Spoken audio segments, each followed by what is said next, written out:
یہ تنہائی میں پڑھنے کا ہے۔ اللہ تعالیٰ بہت سے لوگ یہ کہتے ہیں کہ اگر ہم تنہائی میں نماز پڑھیں، عبادات کرتے ہیں، تلاوت کرتے ہیں تو نیند آنے لگتی ہے، اس لیے ہم سب اکٹھا ہوتے ہیں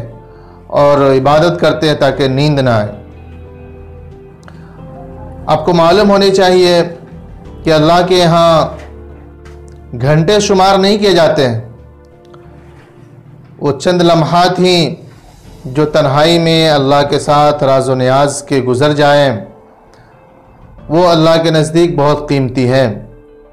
اس کی اہمیت ہے، اور جو بھی عمل و اخلاص کے ساتھ ہو، یعنی اللہ کو خوش کرنے کے لیے ہو،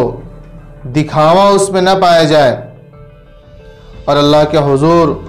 ہم دعا کریں۔ آج کل ہم دعا پڑھتے ہیں، دعا پڑھنے اور دعا مانگنے میں فرق ہوتا ہے۔ چند دعائیں یاد ہم نے کر لی ہیں، اسی الفاظ کو ہم دہرا لیتے ہیں۔ آپ دیکھیے کہ کوئی شخص کسی کے سامنے دستے سوال دراز کرتا ہے، کسی سے کچھ مانگتا ہے تو سراپا سوال ہو کر مانگتا ہے، اس کے ہاتھ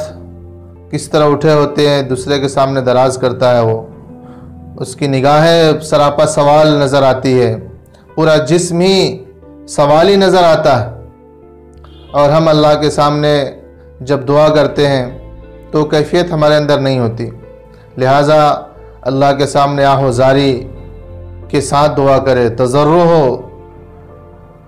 اس طرح اگر ہم دعائیں مانگیں گے تو اللہ تعالیٰ ضرور ہماری دعا کو قبول فرمائیں گے۔ ہمارا دل کہیں اور ہوتا ہے، دماغ کہیں اور ہوتا ہے، اور ہمارے زبان پہ چند الفاظ جاری ہو جاتے ہیں، تو یہ چیزیں اللہ کو مطلوب نہیں۔ ہم گویا بے نیازی کا ثبوت دے رہے ہیں، ہمارا دل و دماغ ہر چیز اللہ کے سامنے حاضر ہو اور اس سے مانگے، جیسے ایک بچہ روتا اور بلبلاتا اور مانگتا رہتا ہے، اور اس وقت تک روتا رہتا ہے جب تک کہ اس کی ضرورت پوری نہیں کی جاتی، تب 2-4 روپے کے خاطر جب رونے لگتے ہیں اور دوسرے کے سامنے سوال کرتے ہیں، تو ہم اللہ کے سامنے جب سوال کریں تو ہمیں چاہیے کہ اس کا خیال رکھیں، تو انشاءاللہ ہماری دعا ضرور قبول ہوگی۔ دعا لینا سیکھیں۔ بہت سارے لوگ دعا کی درخواست کرتے ہیں کہ ہمارے لیے دعا کیجئے گا، بلکہ دعا لینے کا طریقہ یہ ہے کہ اس واقعے سے آپ اندازہ کیجئے کہ حضرت عبداللہ بن عباس رضی اللہ تعالیٰ عنہ حضور صلی اللہ علیہ وسلم کے گھر پہ تشریف لے گئے،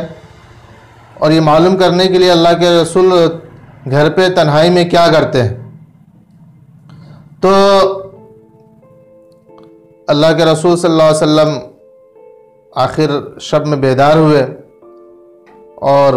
حضرت عبداللہ ابن عباس بھی بیدار ہو گئے۔ انہوں نے محسوس کیا کہ حضور کو پانی کی ضرورت ہے، اور چپکے سے اٹھے اور وضو کے لیے پانی لا کر رکھ دیے، اور اس کے بعد حضور آئے تو اس سے وضو فرمایا اور پوچھا کس نے رکھا۔ اس کے بعد آپ نے ان کے لیے دعا کی کہ اللہ ان کو قرآن کی صحیح فہم عطا فرما۔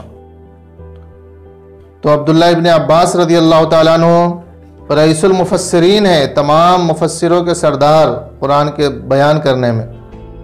تو اللہ کے رسول نے ان کے لیے دعا کی۔ تو ہم ایسے کام کریں کہ ہمارے ماں باپ اور خوش ہو جائے اور ہمارے لیے دعائیں کریں۔ اسی طرح دعا کرتے ہیں تو اپنی اولاد کے لیے بھی دعا کریں۔ اللہ تعالیٰ نے یہ دعا ہمیں سکھائی ہے، رب اجعلنی مقیم الصلاۃ ومن ذریتی، کہ اللہ ہمارے خاندان میں بھی نمازی پیدا فرما، ہمارے ذریت میں ایسے ہو جو نماز قائم کرنے والے ہوں۔ اللہ سے مانگے تو اللہ کا عشق مانگے کہ اللہ ہی کو ہم مانگ لیں، تو انشاءاللہ اللہ جب ہمارا ہو جائے گا تو ہر چیز ہماری ہوگی۔ کسی شاعر نے کہا ہے، تیرے عشق کی انتہا چاہتا ہوں، تیرے عشق کی انتہا چاہتا ہوں، میری سادگی دیکھ کیا چاہتا ہوں، ذرا سا تو دل ہوں مگر شوق اتنا، وہی لن ترانی سنا چاہتا ہوں۔ لہٰذا اس بابرکت رات میں ہم اس کا خیال رکھیں کہ عبادات اس میں کوئی نئی خاص مشروع نہیں ہے۔ بہت سارے لوگ یہ نوافل میں کہتے ہیں فلاں رکعت میں اتنے مرتبہ، 10 مرتبہ، 12 مرتبہ قل کی سورہ پڑھے، سورہ اخلاص پڑھے، پھر دوسرے رکعت میں 11 پڑھے۔ اس طرح کی احادیث میں کوئی روایت منقول نہیں ہے اور صحابہ اور تابعین کے عمل میں سے اس کا کوئی ثبوت نہیں ملتا ہے،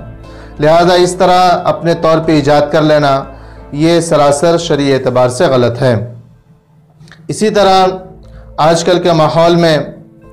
جیسے ہم وقف بورڈ آف کرناٹکا کی طرف سے سرکولر جاری ہوا ہے کہ لوگ اپنے اپنے گھروں میں ہی عبادت کریں اور یہ عبادت تنہائی میں کرنا ہے، تنہائی میں کرے، گھروں میں رہ کر کرے، مساجد میں عام دنوں کی طرح جمع نہ ہو جو اس وائرس سے پہلے ہم جاگنے کی رات میں جمع ہوا کرتے تھے۔ اسی طرح قبرستان میں جانا سے بھی منع کیا گیا ہے کہ قبرستان میں جانے سے بھی پرہیز کریں، وہاں جمع نہ ہوں۔ قبرستان میں جانے کے بارے میں اللہ کے رسول سے روایت ہے کہ آپ نے پوری زندگی میں صرف ایک مرتبہ ہی جنت البقیع میں تشریف لگے تھے، اور وہ بھی چپکے سے۔ حضرت عائشہ رضی اللہ تعالیٰ عنہ فرماتی ہیں کہ میں حضور صلی اللہ علیہ وسلم کو نہیں دیکھا تو آپ کی تلاش میں نکلی، تو میں دیکھا کہ آپ جنت البقیع میں ہیں اور آپ کا سر آسمان کی طرف ہے۔ پھر جب حضور صلی اللہ علیہ وسلم آئے تو حضور کے بارے میں حضرت عائشہ فرماتی ہے کہ مجھے خیال ہونے لگا کہ آپ رات میں کہیں دوسری بیوی کے پاس چلے گئے ہوں گے۔ تو آپ اندازہ کیجئے کہ آپ نے پوری زندگی میں وہ بھی چپکے سے صرف ایک مرتبہ قبرستان جنت البقیع میں گئے، تو لہٰذا اگر ہم اپنی زندگی میں ایک دو بار اس رات کو چلے گئے تو اس پہ اکتفا کریں اور آج کے ماحول کے حساب سے قبرستان جانے سے پرہیز کریں، بچیں اور اپنے گھروں میں رہ کر ہی عبادت کریں، مرحومین کے لیے دعا مغفرت کریں۔ اللہ تعالی ہمیں اس کی توفیق عطا فرمائیں، آمین۔ وآخر دعوانا الحمدللہ رب العالمین۔